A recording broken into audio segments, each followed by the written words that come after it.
আচ্ছা হুমায়রা, শোনো, তোমার কিছু কথা বলি। তুমি এমন একটা দলের সাপোর্টার যারা কিনা ফুটবল হাত দিয়ে খেলেও বিশ্বকাপ জিতে। কথা কি ঠিক না ব্যাঠিক? ঠিক রাগ করলা? না।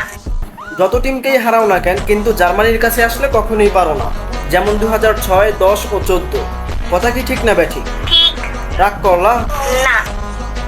2014 সালে যে ফাইনাল হারলা, সেই দুঃখে তো তোমাদের এখনো ঘুম আসে না। আর আফসোস করো, ইস, 4টা বিশ্বকাপ হইতো। কথা কি ঠিক না ব্যাঠিক? ঠিক রাগ করলা? না। হ্যাঁ, মানলাম আমরা 7 আপ খাইছি, কিন্তু তোমরাও তো স্পেনের কাছে 6টা গোল খাইছো। সেইটা নিয়ে কিছু বললে আবার বলো ফ্রেন্ডলি ম্যাচ। কথা কি ঠিক না ব্যাঠিক? ঠিক রাগ করলা? না। আর তোমাদের মেসি যে রিটায়ারমেন্টে এত নাটক করে, তাকে তো ব্যালন ডিওর না, অস্কার দেওয়া উচিত। কথা কি ঠিক না ব্যাঠিক? ঠিক রাগ করলা? না।